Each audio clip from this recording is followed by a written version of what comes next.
You are now listening to Soundspace, the podcast where we interview experts and professionals in the space of sound. Hello, everyone, and welcome back to a brand new episode of Soundspace. I am joined with my amazing co-host, Anthony Cacci. How are you, my friend? I'm great, thank you. How are you, man? Very good. Very excited to talk audio with you. Today, we have a fantastic guest, Vincent Gravel Trudel. I am so excited. This is going to be a treat for the audience. If you are a fan of mixing, recording, film music, video game music, you are going to love this episode. Let's introduce our guest. Vincent is a composer for film, television, and video games. He's also a sound artist from Montreal, Quebec. His education includes a college diploma in music composition and arrangement from Cégep Lionel Groux. He has a certificate in digital music from Université de Montréal and a bachelor's degree in music from that same university. He also has a graduate diploma in film music from Université du Québec à Montréal, where I met him. He has composed for short films, video games. These include Sur ta rue on Canal D, J'ai une question on Crave, the film The Valery Suitcase, which was presented at the Cannes Film Festival. He also composed for Viens Manger, which was a finalist for the DUX Prix. We'll get into all of these fantastic accomplishments. The games he has composed for include Aleo VR and Gravitas. He has also mixed the audio for the video game Pumpkin Jack. Finally, he works as a composer at Airfix Music. He is a mixing engineer at Le Confessionnal, and he is an audio engineer at TV5 Quebec. Welcome, Vincent. How are you? I'm pretty good. And you? Very well. Thank you so much for joining us today. I'm very glad to have you on. Let's just start with really the beginning for you. I really want you to describe to us your childhood and if you've ever been so musical. Let's go through your childhood and really when music became a part of it. Okay. When I was 3 months old, I wrote my first symphony. No, I'm kidding. I was like, whoa. Move aside, Beethoven. No. When I was young, I wasn't really into music. I like music really much, but I was more into acting and theater. It's more at 10 and 11 years old when I discovered Slipknot that music grabbed me as a passion. Really? Yeah. Nice. So you were a metalhead from the start, actually. Yeah.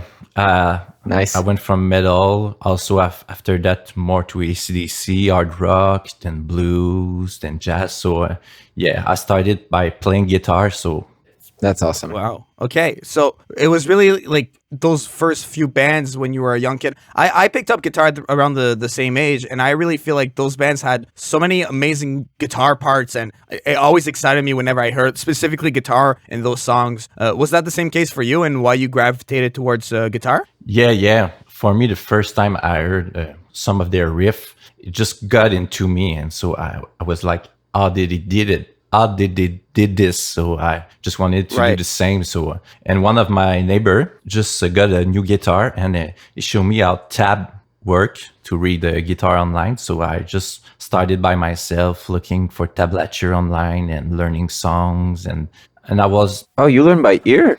Yeah. You learned by ear, or you took lessons? For the beginning, I learned by ear.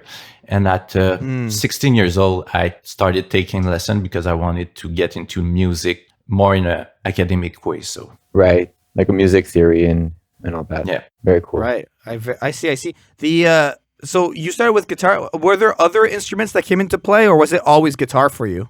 I started with guitar. So I also kind of learned bass by learning guitar. And I bought myself a drum at 14 years old. So I started to play the drum also. Oh, lucky you. So I started by playing in 2 bands and I also start composing at the same time. So each time I learned a song, I wanted to replicate this thing into my composition to learn a little bit how it works. So I was... okay, I see. I was always more into composing than interpreting. Right. Okay, I understand. So would you say that maybe around your teenage years, music became of importance to you? Like, when's the part when you knew this was like what you wanted to do for the rest of your life? Maybe at 14 years old, when I discovered that you can study music at Cégep. Right. I was, what? I didn't think of studying music. So, and that was my goal since 14 years old. So that's awesome. Okay. Did your parents support you through that, or was it like oh no, I'm doing it anyway. I don't care what you think, kind of thing. No, my mother is really supportive. She let me that's very practice awesome. in my basement for hours and hours. That's very awesome. I don't know if I will do the same with my child, but You have to yeah, I have return to. the favor. Yeah, she was always man. supportive. So yeah, That's amazing. I really relate to playing in the basement with my guitar and my drum set. Like that is very high school to me. Like I really enjoyed that. Did you meet key people that helped you in your music when you were jamming with like the bands and everything? Like what was the importance of meeting people for you in those formative years when you were starting to make music? I was playing with my best friend. Really, we're like four friends that know how music works. We still keep playing music together, but because of the time, we kind of split up. This is Right. usually how bands ends up. So Yeah, many bands. yeah, Yeah. but it's really with my friend. We were jamming all night, just discovering, learning things, and having fun. Really. Right. And when you were doing all these practices and learning music and all of that, when did you know that you wanted to? Because you obviously started out as a performer, and then now you are a composer. When did that switch occur for you? A little bit like I said, each time I was learning a song, I always wanted to know how it works. How does it sound like this? And I started to learn theory, music theory. And I always wanted to know more about theory and learn. So I bought a book about musical theory to understand how it works. And Right. Okay. Great. So let's maybe get into your education a little bit because you've done many diplomas. I definitely see a pattern of music and enjoyment of music and pursuing the composition of it and the arrangement and the digital music that you studied and then the film music. So obviously music was always the focus of it. Let's maybe start with your first degree at Cégep Lionel Group. You studied musical composition there. How long did it last? What was it like? Let's really get into the details of this degree for you because it was necessarily the foundation of your education. the 2 first year, you had to do interpretation. I was in a guitar, pop, jazz kind of style learning. And it was only the last year that you had to choose if you go into interpretation or composing. And I went into a composition with Luc Beaugrand, which is a great pianist and composer who worked for UZEB at the beginning. And he kind of learned me to get distance with your project, because if one day you come and brought him a composition, he can look at you and say, this is total shit. Oh, really? Oh, yeah, it was really hard, but it's how the business goes. Wow. So Yeah, that's so true. you have to get distance. It's not yourself. It's just music you're making. Maybe you'll do a better song next time. So he make us learn the hard way, but maybe that's what get me into getting a real deal in music. Because I really think that like harsh teachers are so underrated. Anthony and I, we had like harsh teachers in electroacoustic studies, and I honestly don't think I would be as good or as well off now if I didn't have like someone slamming into me and being like, "This is garbage. Like, what are you making?" And like it's really hard to hear, and it brings you down. But honestly, do you feel like when those comments were made about your music that you could get back up from it and persevere? Yeah. It's when you're gonna after come back and maybe make a better song after this, because you want to show him that you can do it. Right. I mean, it depends the person. Like that harsh love kind of thing, the harsh professor works for most people, but I don't know. It could just discourage some people altogether. You know? Oh, definitely. I feel like in Concordia, and maybe Vincent, we can talk about like if this was the same for you. But in Concordia, I can think of people who literally just stopped the program because teachers were too harsh, where people were like, the teacher was like too harsh about like the person's composition or about the person's work ethic or the way they were describing sound. And the next semester, I wouldn't see that face anymore. Was that the same? Do you feel like for you, Vincent, that a lot of people drop out like when you're starting out? Because when you're so young, you don't necessarily know yet if you're gonna want to make music for the rest of your life. But obviously you did. So was that the case for you? A lot of people like left or stopped? Yes, a lot of people left. I think in the program we were only 7 to graduate it from 20 at the beginning. Oh my gosh! Wow. Wow! But that's an insane number. It was harsh, but in a good way. It was not on the person, that he was not attacking someone. He was really talking about the work. So maybe if someone's getting harsh on someone, it's where it's not good, really. Yeah, I agree. There's a way to say it. Yeah, there's a way definitely. to criticize. But people, I think some composers at the beginning, I think definitely for me, like you invest into this composition. This is you. Like, no.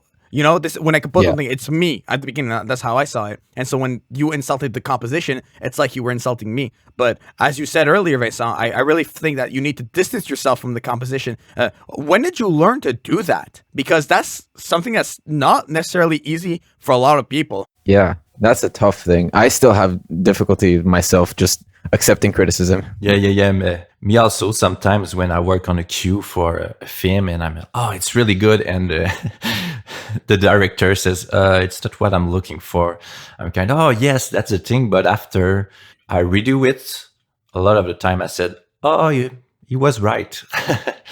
So it's something you have to learn all your life, I think, but you have to do it. So if you just keep thinking, if you keep getting it directly to your heart, you won't go through the process of making it a living. Right, absolutely. Was there other things you wanted to mention about Lionel Groux, the cégep there in your degree? Or I think you, like, what type of classes maybe did you have? Like, obviously the first 2 years, you're figuring things out, and then on the third year, you make a decision. But what were the classes like? We had a class about arrangements. So like the teacher bring 4 chords and we have to arrange it to a brass section to make it sound good. So learn how to use voices. And we also have did a lot of small projects. So one week we did music for like a video. Next week it was more pop song that we wrote. But each week we had to do one project. That's great. Nice. That really pushes you to force your creativity onto yourself. It really, it's a great way to expand your creativity. Yeah, and learn how to force it in some way. Because it's not always there, but sometimes you have to do it. So let's because for UDEM, you have 2 degrees from there, is what I saw. You have digital music certificate and then a bachelor's degree in music. From my research, that's what I found. Is that like which one did you do first? Let's really go into UDEM and talk about like the courses, the experience, especially after doing Cégep Lionel Groux. Obviously, you're 7 out of 20 at this point. You're one of 7 that made it through. So you're made for this. It must put some confidence on you that you can push forward.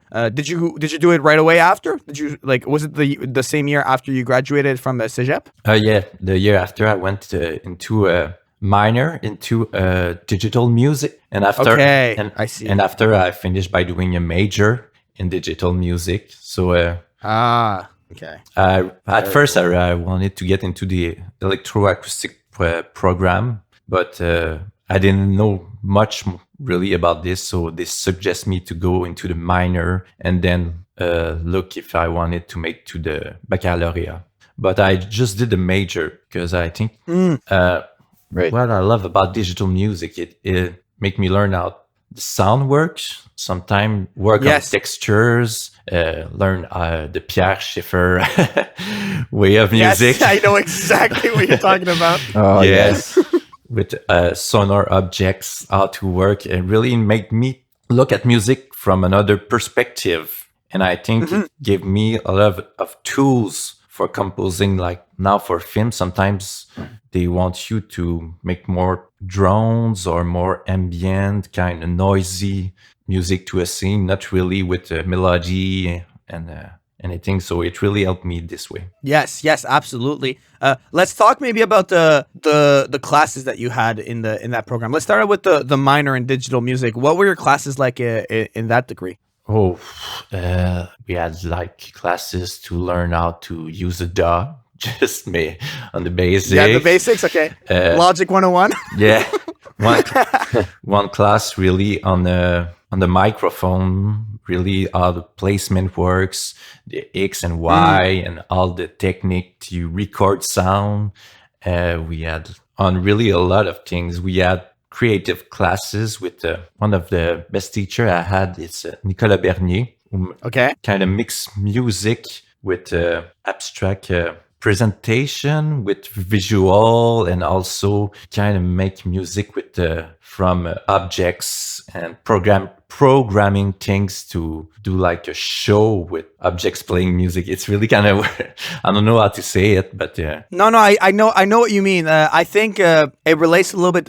Anthony and I had a class called Virtual Modular Synthesis, where we would use Max MSP, and we had a project where we would use objects to like output a sine wave into a compressor, and use the ADSR that to create like wave shapes and stuff like that. So definitely, I think I understand what you're saying, and don't worry, because our audience is a technical. Like, if you're listening to this, you're a technical person. As far as I know, you can like maybe understand some of the terms, but I know, and Anthony knows what you're talking about, so no worries. Yeah, absolutely. Yeah. So it really opened up my eyes on creativity, and it can come out of everything. Like one day I go out into my tools, but my real tools, and just make a sound out of the tools by working on the sound, reversing it, creating density versus.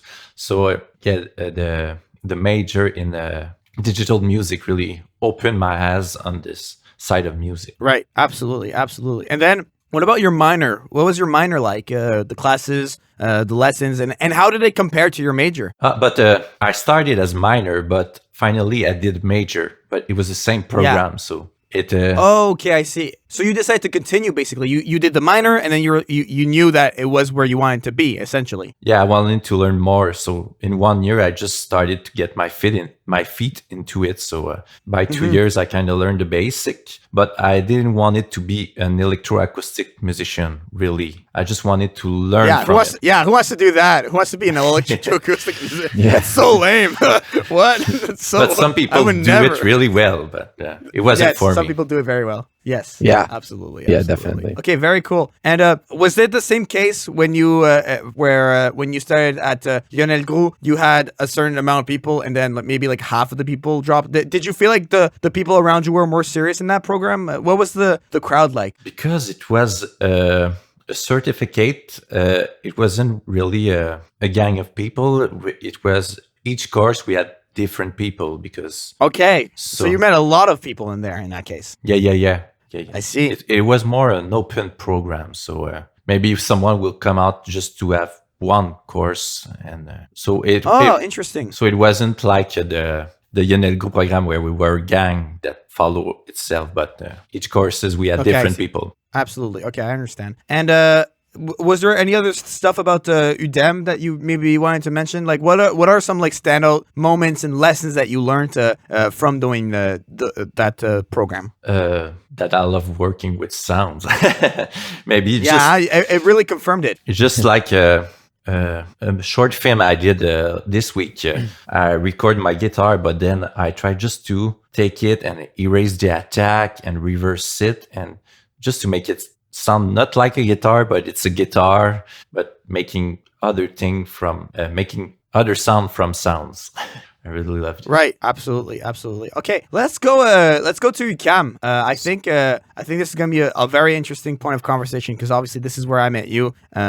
What was your experience like doing the graduate diploma in film music over there? I really loved it. really, Yeah. I think without it, I wouldn't be able to did a TV show. It really formed me to be a professional. It shows all the side of the businesses and really how to be professional. And really, it's a good program. If someone wants to get into film music or video game, I recommend doing this program. Absolutely. That's really awesome. So it kind of transitioned you from being a musician to opening doors to possibilities of jobs that you were given through your video game of projects and your film projects. I started, but my first short film I did was when I was, I think, at UDM, but a lot of my projects started when I was in this program. And it not only forms me in a musical way, but also on the businesses, because sometimes it's difficult to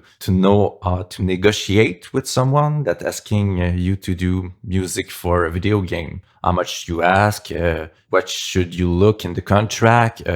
It's really a big part of being a composer. Yeah, we had a fantastic class with Luc Saint-Pierre. Oh, and, yeah. Some of the lessons we had in that class, I will take with me to my grave, literally. We would go over contracts and really understand how to read it. I remember one class, he walked in and he just throws a pile of contracts on the table. He's like, everyone grabs one. Read this in 10 minutes. Let me know if it's a good contract or not. So everyone grabs this piece of paper and we're all just flipping through the pages trying to figure out, like, should I sign or not sign this, you know? And then, yeah. And so we're like all going through it. And then he goes, so would you sign it or not, you know? And I remember like seeing like one random part where it says like the game retains the rights to the music that you compose, and you get like it turned out to be a really bad contract, but it was like the information of that was like really like sprinkled across where you wouldn't necessarily notice it. And I'm wanting to know, the reason why I'm mentioning this is did that specific lesson help you since graduated from UQAM, Vincent? Yes, really. Yeah, that's the point I want to make. Pay attention to your contract classes, kids. Like, that is, I know it's not sheet music, but it is paper that you need to learn. Like, it's, yes. That's so crucial. Like, I don't think about that. It's just the business aspect of the music that you make. It's very important. Mm-hmm. Yeah, because that's really cool. As a composer, you wear a lot of hats, and at the beginning, when you're getting bigger, then you can pay people to do this job. But at the beginning, you need to do all the thing yourself: orchestrate, work on the contract, promote yourself, work on your music. So yeah, absolutely. Yeah, you got to be a jack of all trades, and then you become a king of all trades. No.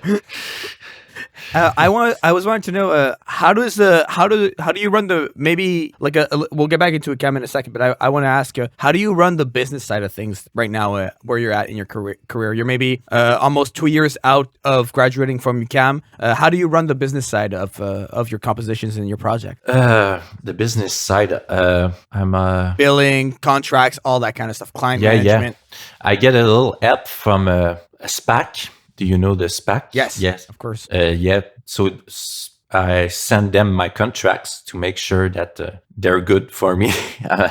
I'm not following into a hole. So, but how do I work on this? By working every day. People who, yeah, of course. Maybe for the people who don't know what SPAC stands for or is, do you want to maybe just give a brief definition of that for people? It's Association des compositeurs du Québec, dans le fond. Yes. Yeah. So they give you a lawyer that check all your contracts when you get into the SPAC. I also get into the SCGC. It's a Guild of Composer of Canada. So sometimes we can get help from a mentor. Yes. So presently I'm looking to get a mentor myself to help me know a little bit more about the business side of thing, really. Because I kind of learn about it every day. So yeah, I mean, there's only so much you can do as one person. You're just one body, right? Yeah, absolutely. Yeah. Okay. So really, correct me if I'm wrong, but by using those types of resources is really the basis of how you run your business side of things. You have a support system around you, and with the experience that you have, you really are able to know if you're signing the right contract or if you're screwing yourself over. Yeah. That's it. Okay. Absolutely perfect. Going back to UQAM, I really enjoyed the program in the sense that in the first semester you got to compose for a small orchestra, a small ensemble, and then for the second semester you get to compose for le UPMEM. I don't remember what it stands for exactly. If you know, Vincent, please tell me. Up, ma'am. I don't know, but it's a big orchestra. Yeah, it's a huge orchestra in Montreal. And it was like probably like one of the coolest experiences of my life. Walking on stage, having my sheet music in front of all these trumpet players, these string players, these percussion players, everything, and then just hearing my composition being played in front of me. It was one of the best experiences of my life.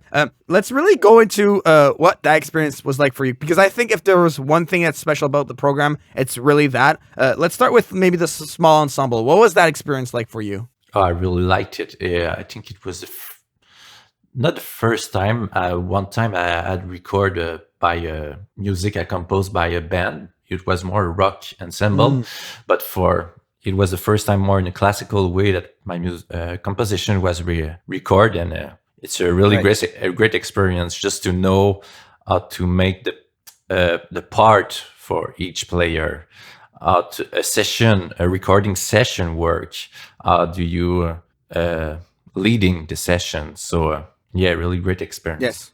There must be a fantastic feeling just hearing other people play the music that you wrote back to you. I don't know. Yeah, you were in my group, Vincent. Do you remember? This is like a little like specific thing that only our group will remember. But we had like a piano player that was booked for like only half of the time, and then there was like another piano player that had to like replace them like halfway through. And then I think like my composition was like one of the first ones after the new player showed up. And then we're like, what? How is she just gonna like show up and just play? Or like she's just gonna replace you? Like that's crazy. She walks in there. She goes, 1 second. No. Okay, good. She gets on the first take. Like it was crazy to see like such talented people play our songs. I was blown away by it. Yeah. They're really good interpret that just can look at their part and play it like this. It really impressed me too. Yeah. How did it set you up? How did it prepare you for composing for a larger orchestra in the second semester? Just the small orchestra was like getting our feet into it, and then we all fall into it because you had like 40 people to make their parts to make sure it works. And Vincent was a really good teacher, not me, but we have Vincent Elprat. Yes, Vincent Elprat, and yes, I also worked with him in a movie like 1 month ago. So yes, I know. Let's maybe talk about that later. This is a movie that I was reached out to do the audio for. I unfortunately wasn't able to because I was just too busy with other location audio contracts. But I think we could jump from UQAM into that. What's this movie exactly? And let's maybe use this as a springboard into your projects. So please go ahead and tell us about this movie that's been worked on. Not another serial killer yet. That's the movie. Yeah. So it's with Kino Montréal. Do you know what is Kino Montréal? Of course. If you're in Montreal and you make music and you don't know what Kino is, type Kino Montréal and join the Facebook group. It's a great resource with so many talented mixers, audio, video people. It's and they create. They have a festival. Do you want to describe it a bit more? I think you know it more than me, Vincent. Yeah, Kino. It's a group of people that just want to make film, but for free. Yes. So, but a lot of the people that are doing it are in the industry, are really good people. So it's a good way to get to know how to make music like for a film. For me, it was really one way to do it more professionally because the results are really good.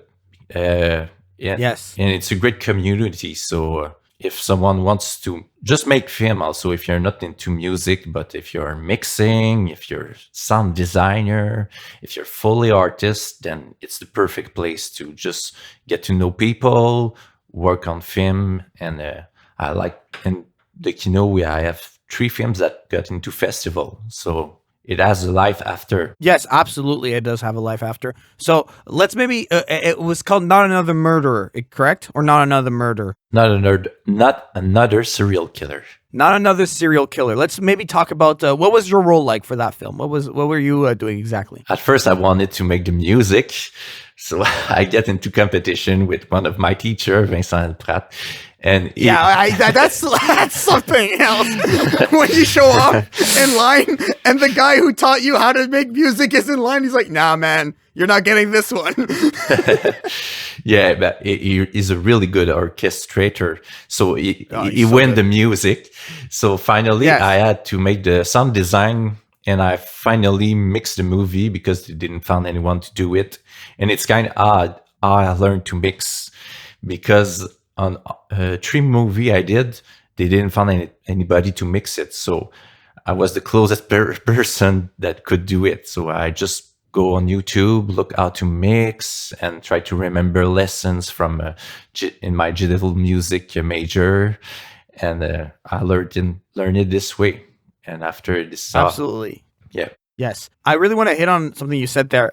I think people listening who wanted to get into film, film is a huge industry where audio and music are related. And I think it's one that's not looked at enough by people who maybe become studio rats or just independent musicians. Like, look at what's happening in films and look at what Vincent is saying. Literally, they go, we don't have anyone to mix. Well, you know what Vincent just got there? He got an extra credit. And now he can go up to any other client and say, hey, I mixed for a film now. All because there wasn't enough people in line over there. So really consider that. I think that's a huge, I'll say it in French because I don't know how else to say, corde dans ton arc, because you really develop a new skill with it.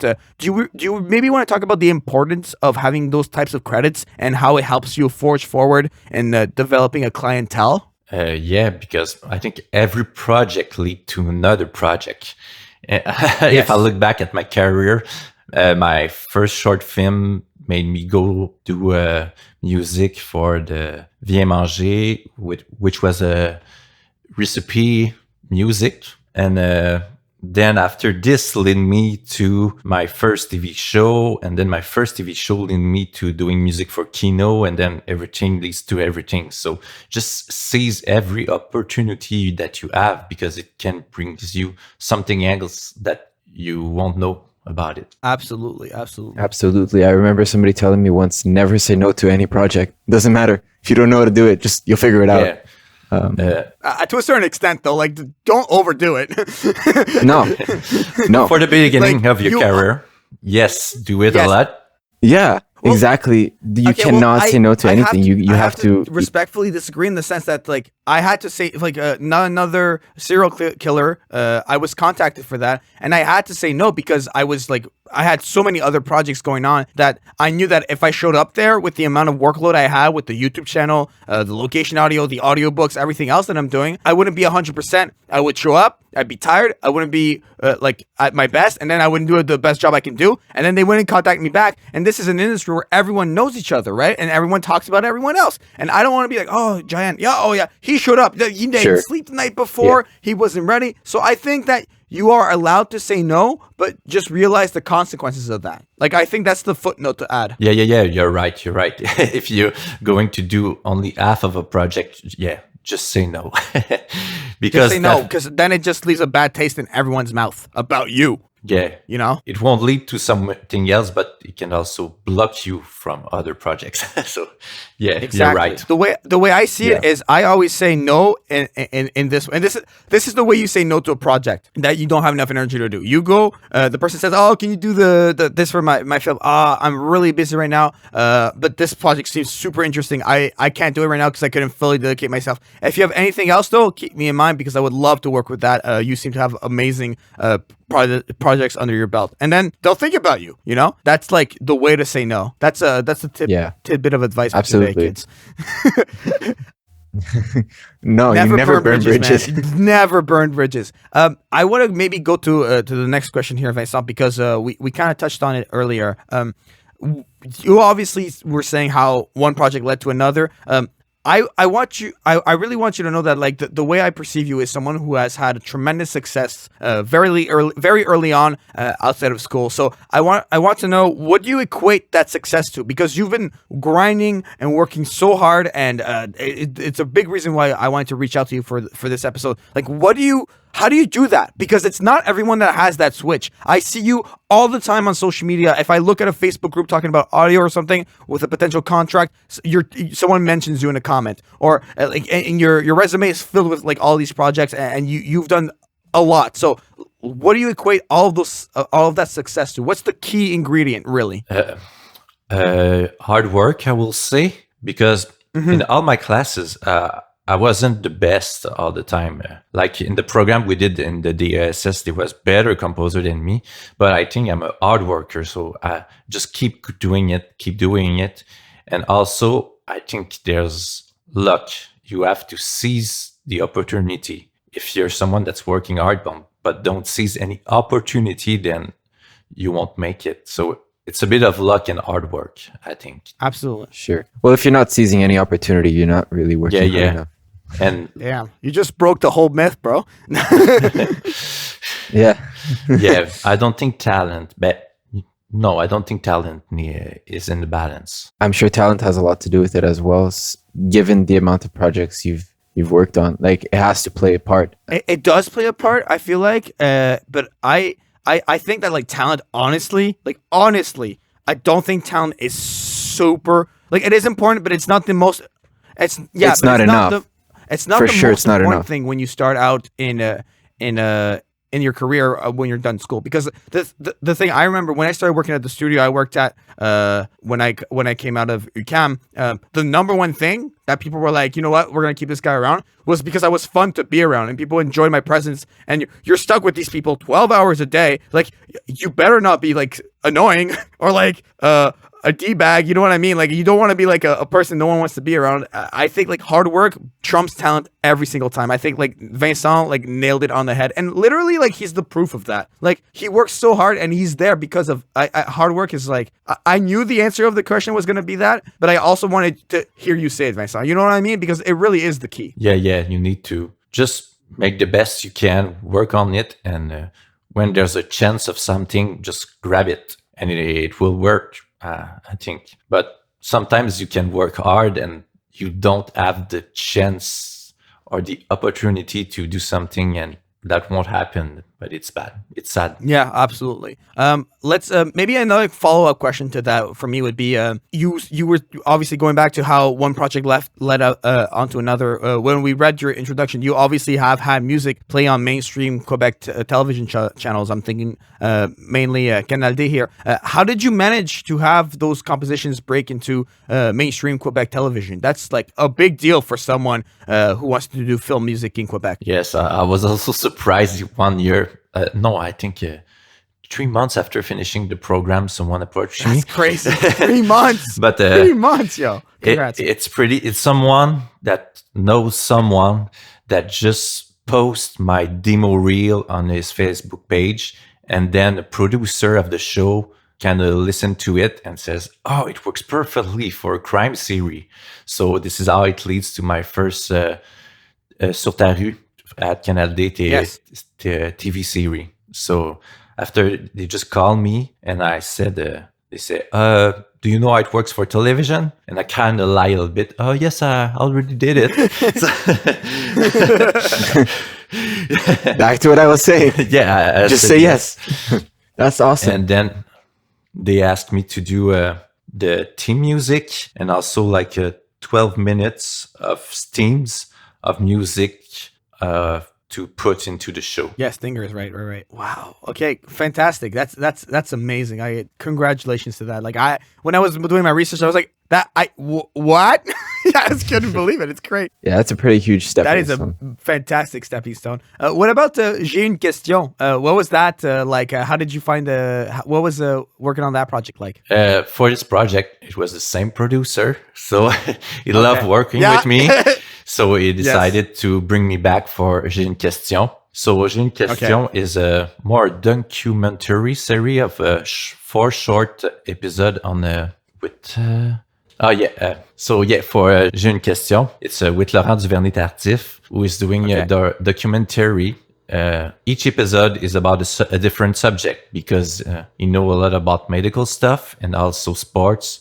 So we kind of go to drug into sports, to nutrition and everything. So yeah, it comes out from the producer that love working with me. So he gave me another project. So yeah. Wow, fantastic. That's great. And then after that, in the introduction, we also mentioned that you had the Valery Suitcase. What that was like a feature film, like feature length film. What was that project like? Yeah, it was a short film, but it was in 2016 before the program. Oh, wow. Whoa. My man's making film music before studying film music. Yeah, I was just someone was asking for music for a short film. I didn't know about him, so I just sent him my music, and he really liked it. And he started talking to me, and I go Google it, and he was kind of an established director. I find it out after. Wow. So he took from my music and he made music for a short film with it, and then like 1 month later, I see him in Cannes, and I know that my music is playing in the festival. So it kind of shocked me. Crazy. Yeah, of course. And then you had also Viens Manger.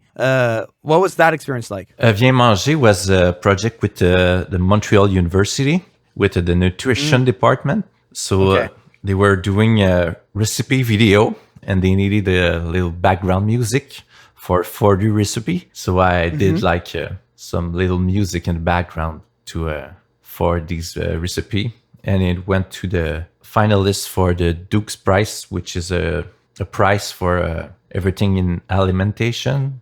It can be book, it can be TV show, it could be a web capsule, and anything like this. So okay. And for all of these projects, is the music orchestral all the time? Is your workflow changing? Like, how would you describe the differences in the music that you were composing for all of these shows? Obviously, they're very different. Yeah, I learned to make different. It really learned me to make different styles and learn how to work with my gear also.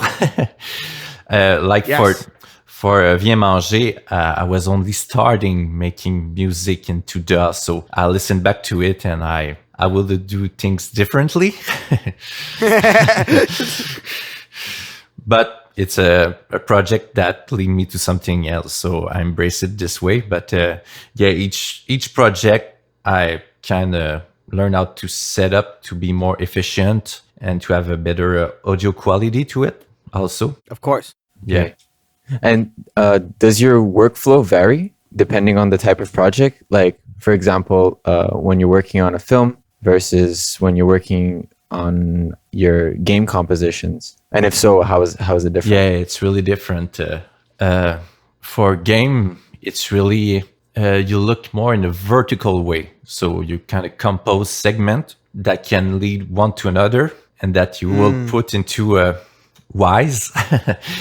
It's a program that kind of make variety into your music, so it don't repeat itself over and over and over. So it kind of shuffle the music you're making. So you have to think that each part can lead to another part. So making music for video game, it's really a vertical way. Then for a film, it's horizontal way that you're making. It's really from the beginning to the end. So you just start. You wrote it, you play it, you make in it, and at the end it's fixed. But for a game, it's really different. Yes, we'll definitely get into video games. We have video games credits over. But before we get into that, I maybe want to talk about like your weapon of choice when you compose the music. What DAW do you use? What's your DAW? What's your DAW? What clan do you belong to? Yeah, the war of the.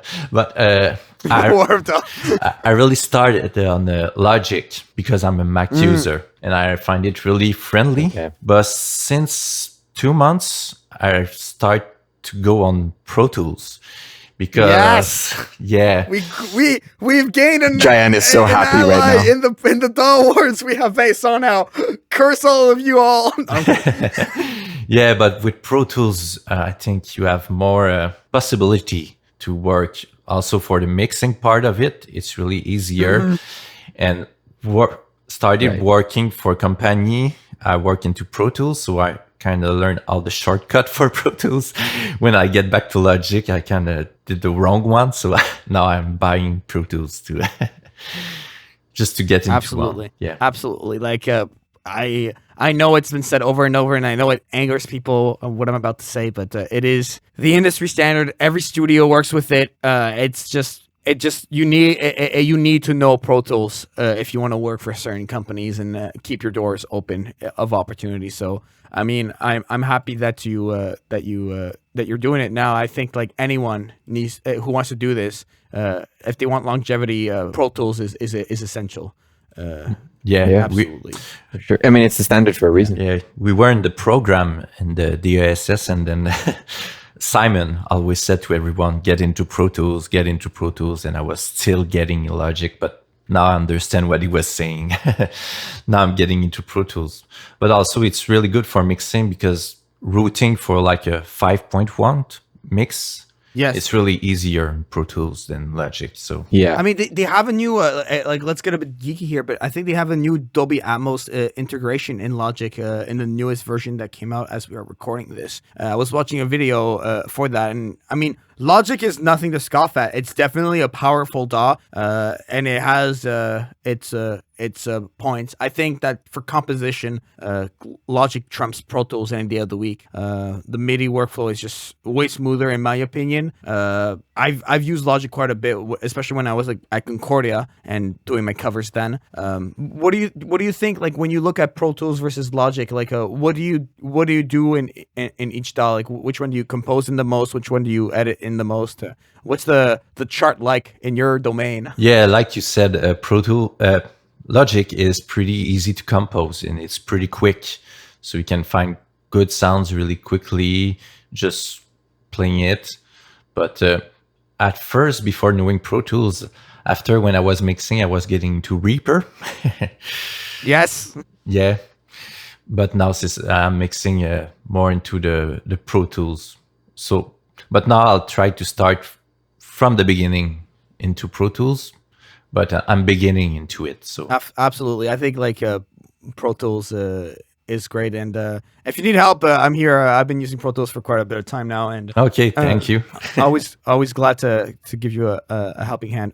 So we talked about the instruments that you used a lot when you were a kid. You learned to guitar and you played drums and everything.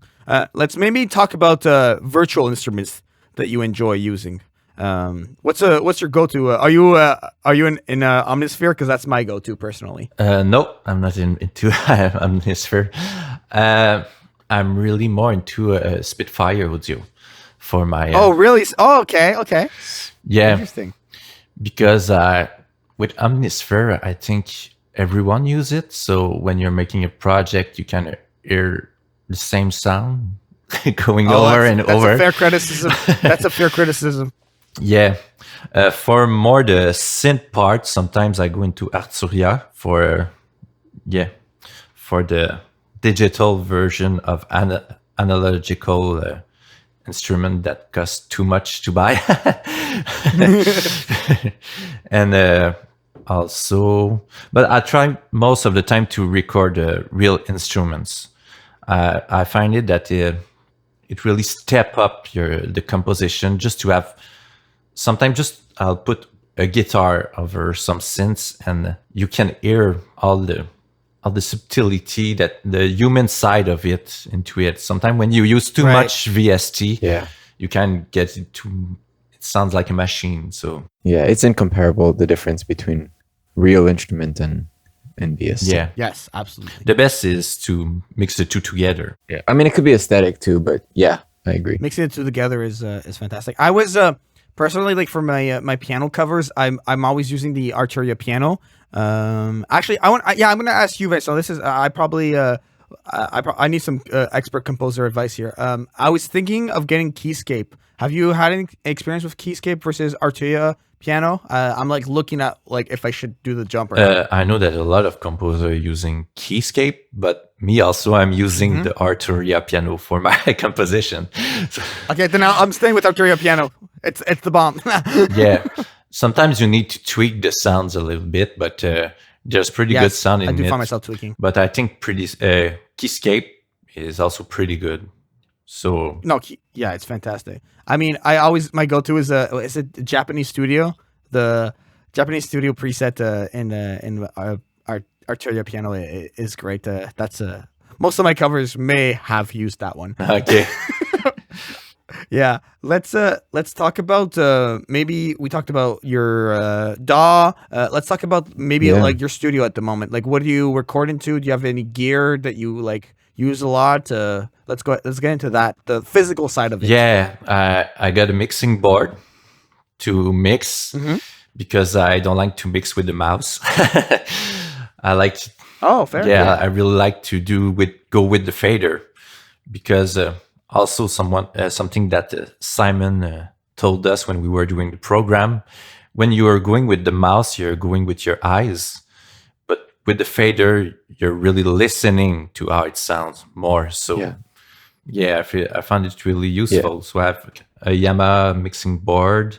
I got a SSL 2 Plus audio card to also with a PreSonus monitor, and I got a M-Audio MIDI keyboard that is perfect. It's got only 2 controller, so you can go with the pitch and with the intensity, and it's perfect for me. I also got a fantastic like 5 microphone to go to. If I want to mix into stereo, I got 2 Audio Technica, and I've got for more than mono a Lewitt microphone. A what microphone, sorry? Lewitt. Lewitt. Yeah, Lewitt, sorry. I also got a Lexicon for the reverb. Oh my god, you have a 480? MX 200. The 200. Okay, nice. It's kind of did a reverb and delay at the same time. Yeah, I know what you're talking about. The Lexicon. We had at the studio I worked at, we had a 480 on the Neve console, and oh my gosh, the amount of fun I had with that thing. The amount of audio I would send through it and through it again and again and again. The Lexicon makes a fantastic reverb unit. It shimmers, it's gold, it's gorgeous. So yes, I approve that reverb for sure. Yeah. Me also. Nice. What about? Yeah, go ahead, Anthony, please. No, I know you have. You mentioned that you have a couple microphones, and obviously it depends on the project. But what's your go-to mic for most recordings? The Lewitt. Lewitt? Nice. Yeah, it's my best one. So only if I want to go into stereo, I'll go with my 2 Audio Technica that you have to have the same microphone. So I have it in double, but the Lewitt is my go-to microphone. Nice. What about plugins? Maybe do you have some like go-to like for mixing? Do you have some go-to plugins that you enjoy? Because I know like Anthony for I know you use Logic a lot. I was talking about with Anthony, and the standard EQ in that DAW is really good. Phenomenal. It's phenomenal. I haven't changed it. I have the Ozone Isotope, and I still use the Logic EQ. Yeah, it's stood the test of time for sure. But it doesn't. It could be an EQ or a compressor or a delay that you enjoy. What are just some like standout plugins that you live by? I really love the plugin Alliance plugin. Like for yes. Oh my god, yes. Jaian swears for Plugin Alliance. I love Plugin Alliance. I'm always sending messages to Anthony. I'm like, they have a sale. It's $40 and you get a 30. Yeah, like, all the time. Jaian, do you have stocks in Plugin Alliance? I have stocks in Plugin Alliance. But for mastering, I use a lot of the Shadow Hills compressor.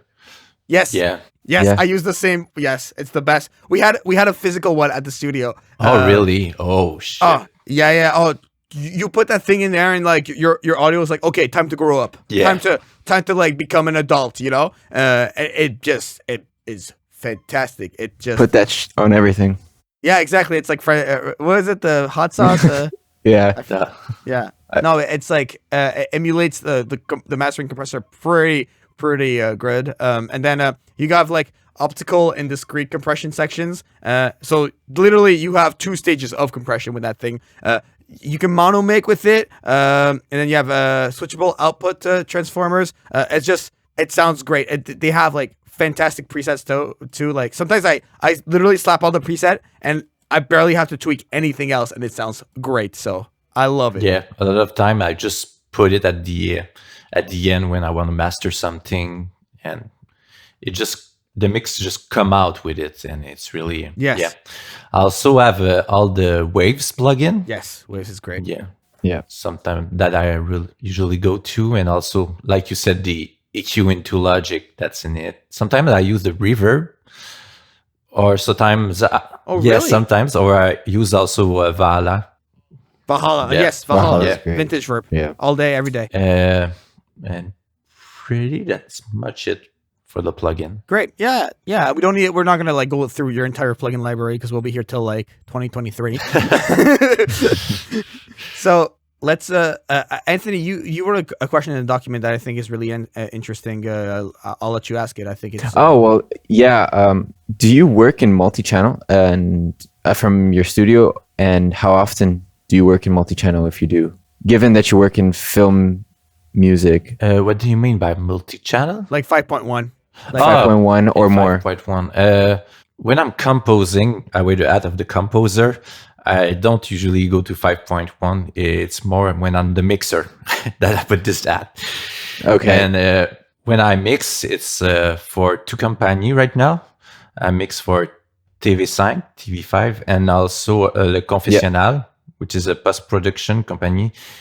And they have big board where you have a 5.1 system. But at my home, I don't have a 5.1 system. So Okay. it's really when I'm mixing that I'm using the multi-channel to get a TV show. Sometimes when I'm mixing TV shows or films, things like that.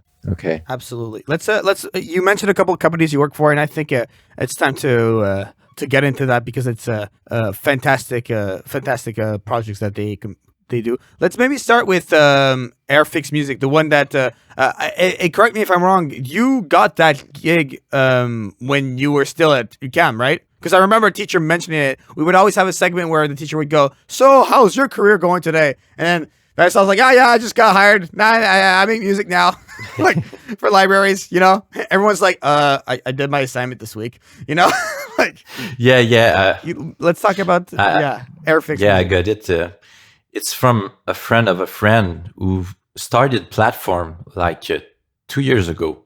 So it's really brand new. So and it's really focusing on the Quebec artist to promote. So it's all person that comes from Quebec. I think he recently opened to international, but at the beginning it was really for Quebec. Congrats.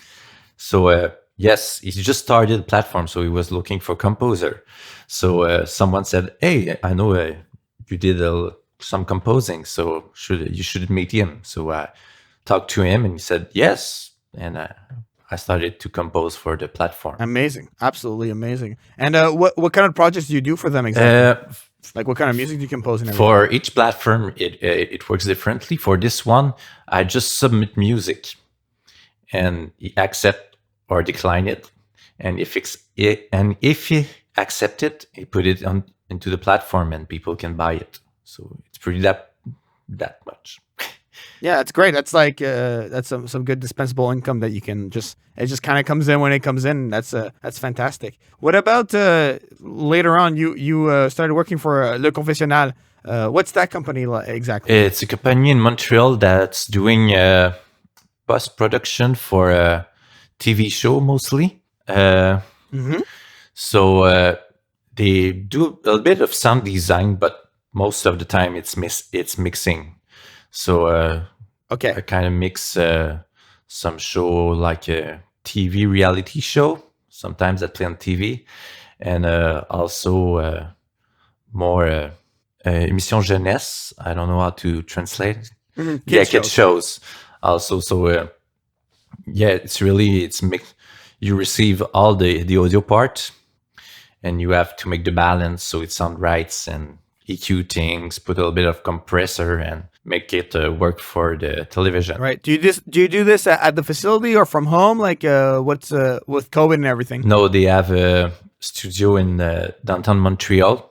It's they have 3 rooms for 3 mix engineer working at the same time. So they maybe in a night I can mix 2 show or things like this. So Okay, yeah, like 2 episodes of a show. Yeah. Okay, I see. And what's the mixing process like over there? Is it like just in a Pro Tools session and you open it up? Maybe describe to us, like, you walk into the building. Like, what's the task like exactly? Like, what's a typical day at the I Confessionnal? just got there, I open up my email, and they give me tasks to do for the day or the night. And then I just download the files, the AAF files. I put it up into the Pro Tools project, and then I just start messing with it and until it sounds good and be at the good level for television. Yes. Yeah. Okay, very interesting. And then TV5. Congratulations. I was about to say félicitations, but I mean, I'll say it in French as well. That's a big deal. That's fantastic. Do you mix as well for them? What are your tasks like? Over there? I'm mixing, but I'm so audio engineer because sometimes they need someone to record a video description for a show. Okay. Yeah. So they kind of have a studio to record people come in and say he's taking his paper. He's walking out of the room. Things like that over. And after you take all the audio and you mix it with the mix also into the studio next to it. So I kind of record the voice for video description and mix after it. Absolutely. Okay. That's fantastic. I actually, when you mentioned video description, I don't know what episode number is, but there's this podcast I listen to a lot, and I just want to give a quick plug for them. They're called 1000 Hertz. It's like audio documentaries. What they do, they do beautiful episodes, and there is one episode called Audio Descriptions, and it's literally a 13-minute episode, and it literally explains how audio description for video functions, and it's fantastic. So if you guys have 13 minutes to spare, I highly recommend it. Video description mixing is very interesting to me because I don't know anyone else who does it. How did you exactly find that? Did they just say, "Oh, you work in audio, you can record"? I guess you can do it. Like, what was the process of working for them? Because this is your most recent position, if I'm not mistaken. It's first, like I said, by doing the mix of the short film that I talked earlier. I had the credit of mixer. So then the Confessionnal hired me. And after this, TV5 saw that I was hired by post-productions. So they kind of, my phone rang and they asked me if I could help them because they didn't have any mixer to help them. Right. They had a lot of work to do. So I just got this, like this. One project leads to another, like I said. Yeah, absolutely. I think you are the living proof of that, which is fantastic. So I think, did you have any other questions on that, Anthony? I think that pretty much covered it. No, I don't. That covers it. Okay, great. Let's get into probably my favorite part of this interview, because I'm a gamer. I love the fact that you compose for video games, and when Anthony and I wanted to start this podcast, we always said, like, we need to get someone who does video game music. This is like a very interesting field that I did a little bit of when we did the UQAM program. Was that your introduction to game music in the summer semester of the UQAM program, or had you done some prior to that? No, at UDM in the digital music program, they had one course on video game music. So I already had an introduction to it. And this is where we made the project Gravitas, one of the video games I made.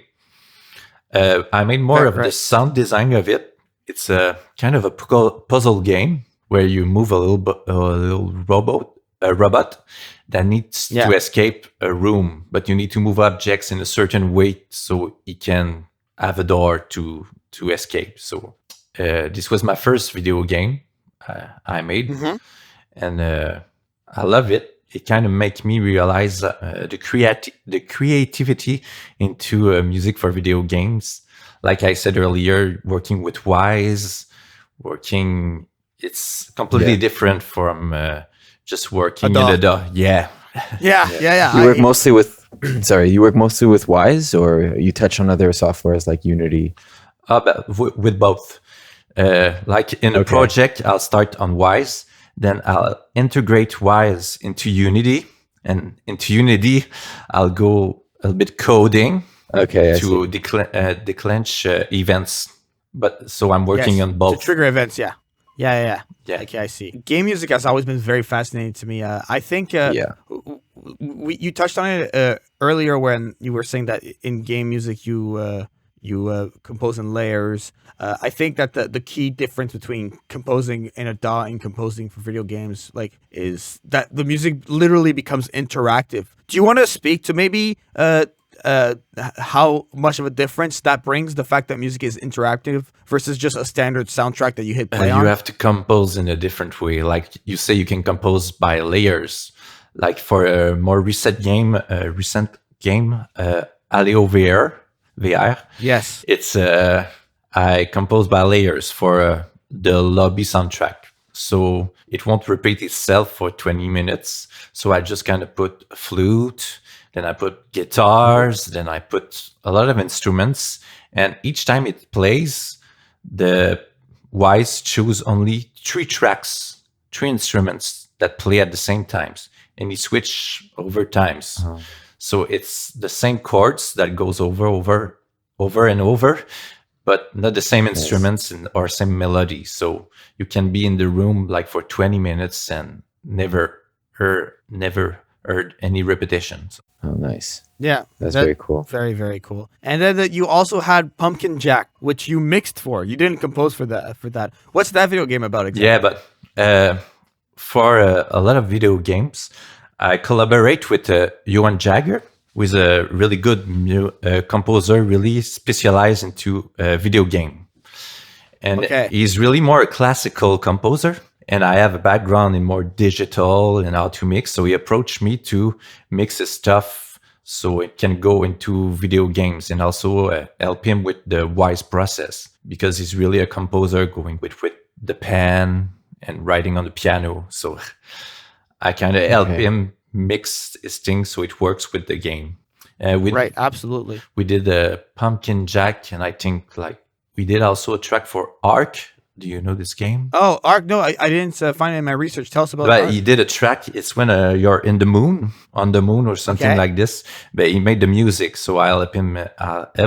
I help him mix his music and integrate it for this part of the video game, and also 2 or 3 indie games that.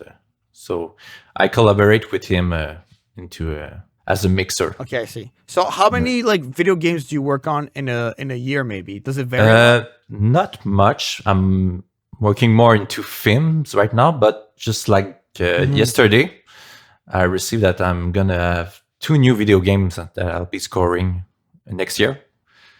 Wow! Congrats.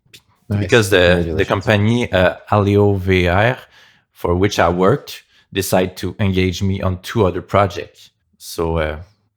One project leads to another. Yeah, that's it. Or if you're lucky, 2 others. It's just like you're a tree of projects. You're a tree of just audio contracts. So you're just this month we have a branch over here, and there are 2 video game contracts next year. It's fantastic. It's so great. Yeah. So one of the project will be Inuit story, interactive Inuit story that will be played into a video game. It's the Canada's government that asked for it, so it's gonna be I'm gonna learn Inuit music for the next month. And that's amazing. Also, after this they will release a second part of the Aleo VR game. So okay, I see. Second one, yeah. I mean, this will be coming out in 2022. So by the time maybe that you're listening to this, maybe this game is out. And obviously, all of these projects will be linked in the description on Vincent's website, so you can follow them and go purchase them and support all of his projects. Earlier, you mentioned that you had to code a little bit. Is it possible at all to create game music without having previous knowledge in coding? Asking for a friend. Yes, if you're working for Ubisoft or big company that has someone that everyone has a specific job, so they have a music integrator, have a music composer. But if you're working for an indie game like I do, you have to wear all those hats. I kind of said to them Damn. that I know coding, and the minute after I was on YouTube learning just the basics, how to integrate Yeah. into Unity. That's it. And this is how I learned it. It was pretty hard. And just out of curiosity, like what language would you use mainly for your indie films, your indie games? Sorry, C#. C#. Yeah. Cool. I think that like looking at all of the projects you worked on, we described you hit on a theme that Anthony and I discussed on a previous episode with our guest Casey Pocious, where to work in this industry, you have to be a media person, not an audio person. You know, you need to have multiple hats and multiple skill sets, whether it be recording, mixing, composing. Do you want to maybe talk about the importance of being diverse in all of these different skill sets that you have, and how it's impacted your career with everything you've done?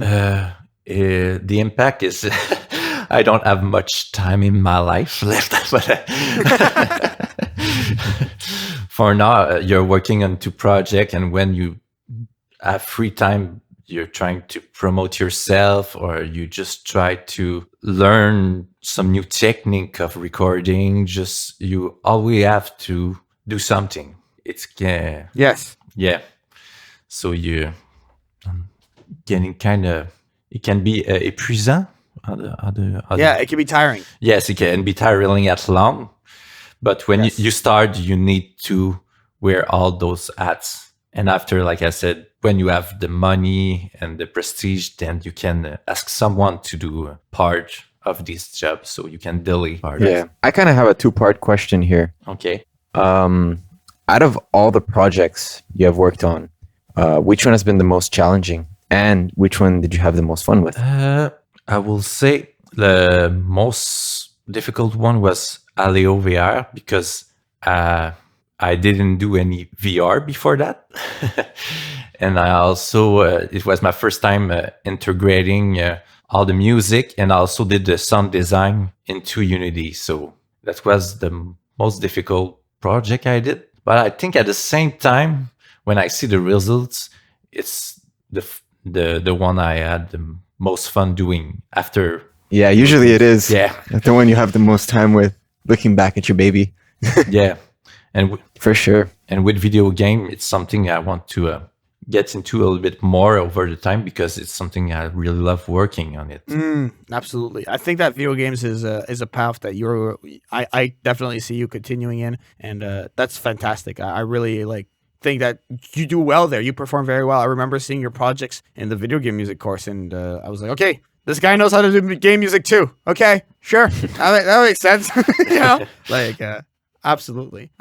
Maybe stepping away from video games a little bit. You mentioned that you sound designed a little bit. What's your experience like with sound design? Sound design. I started just doing sound design in a course in digital music program, and after this, I was asked on a short film as the composer to do the sound design. Also, it happens a lot on projects that you have been hired as a composer and ask if I can do the sound design also, and so I can do it this way for a short film and also for video game, because in indie video game sometimes they don't have the budget to hire 2 people. Yeah. So they hire someone that can do both of things. So also, if you're a composer, diverse your skills, learn how you can do just basic Foley, basic sound design, basic mixing. It will really helps you to get contracts, I think. Absolutely. Did you ever participate in a game jam? For people who don't know, they're like 24 hours long periods of time where you could you just work with a group of people and you create a game or for a film or working in a film. I remember it being briefly mentioned in classes a few times. Have you ever participated in those types of activities? No, I always wanted to do it, but you need to be a student most of the time. They only take university students, and I'm not a student anymore. Okay. So I tried to get into a game jam, but they won't let me in. That sucks. But yeah, it's for people learning, so but it's fair aren't enough. we always learning? Yeah, Aren't we always learning? all our life. All of our life. Okay, great. Especially when we take on projects then we don't know much about, so we just research what is coding. Yeah. Yes, absolutely. Okay, let's we're hitting the last few questions here. So Yeah. with everything you've accomplished this far, I want to know what is the next step for you in your career? And considering that this will be coming out in early 2022, I want to say like spring 2022. What do you think your career will be like at this point? Because we're recording this in November 2021. I think I start to see that people that hired me start to hire me again. So it's I kind of working with the same people again and again. So it's first I was more worrying about getting contracts, but now a little bit less, more on working. Yeah. So I hope I'll be doing more video games and also TV show or film, just working me. I don't know. Like in a year, a lot of things can change. Like with the COVID happens, yes. It's hard to predict what will happen in like 5 or 6 months. So. Absolutely. Absolutely. I mean, if you compare us like right after graduating from UQAM to now, it's like night and day. Yeah. It's like I'm not called Jaian anymore, you know? I'm like super Jaian, you know? And then a year from now I'll be like super Jaian too, you know? But like in all seriousness, it's the growth that you've had is incredible, and I only wish for you to continue to grow as much. So that's fantastic. So I think you mentioned it earlier with the video game for the Canadian government that'll be coming out and everything. But is there any personal projects maybe that you look forward to for just your pleasure that you're gonna work on? For my pleasure, recently I did. It's a web show which is for a Christmas special where it's a comedy. So it's on a frisson.tv. So it's a horror kind of TV show, but they're doing a special for Christmas, and it's absurd. How do you say it? Absurd. Okay, yeah. It's kind of absurd, more in a chicken swell. I don't know if people know this kind of comedian. It's like a comedic scary thing, basically, is what you're trying to say. Yeah, and I really liked it. Like we took a Celine Dion song and we put it into a jazz version of it, and That's amazing. he changed all the lyrics. So he's talking really about funny. Santa Claus and all the things. And yeah, that was pretty funny. And I would love to do other project like this. Absolutely. Okay. I have maybe a follow-up question before we ask our last one. Off the top of your head, you mentioned Kino earlier as a resource. You mentioned other like the Screen Guild of Composers Association and everything. What are some other resources for people who want to get into composing or mixing that people can like look to? Like, what would you recommend for someone to just even if they're like, you know, starting or late in their career, like what are some resources that are fantastic and like that people need to like look into? Sometimes Facebook groups can be good. Yes. But sometimes also if someone asking for a composer for a project on the Facebook group, they'll have 1,000 of response. So Oh my be god. hard. Yes. Yeah. Your DMs will be like drowned. Yeah. But also just look people near you. If someone knows someone connecting, or you can just go ask, like I did, I think 2 years ago, I just asked Michel Cusson I invite him to a dinner to some restaurant, and we talked about music composition together. And so I pay him. Oh, wow. So just go ask the composer if they have time to chat or they can answer questions. Sometimes you'll be surprised, and then they'll answer to you. So Absolutely. Great. Yeah. Go ahead. So, Vincent, this is kind of a question we ask all our guests that we invite here. And it's, what advice would you give to people who want to get into the space of sound? project leads to project. Yes.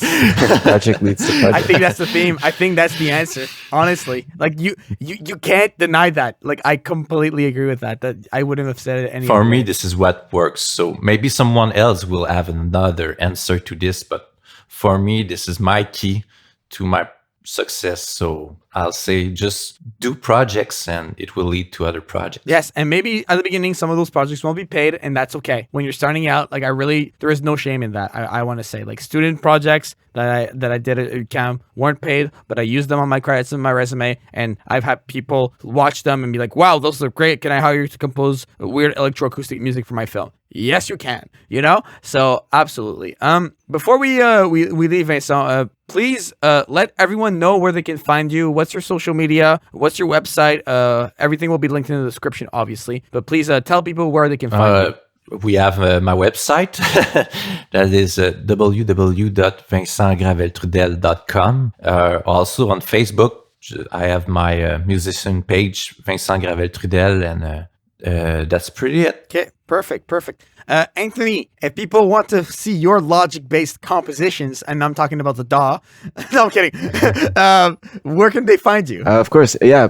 I can be found on Instagram at Akachi, so at ACACI, and the same name on Spotify, ACACI, Akachi. Perfect. And for myself, you can find me at Jaian Music on social media. JaianMusic.com is my website. And YouTube.com/Jaian Music is my YouTube channel. And of course, make sure to follow Soundspace on all social medias and subscribe to us in your favorite podcast app. All the links for that will be in the description. So for myself, Vincent, and Anthony, this has been another episode of Soundspace, and we thank you for listening. Bye. Bye. Thank you.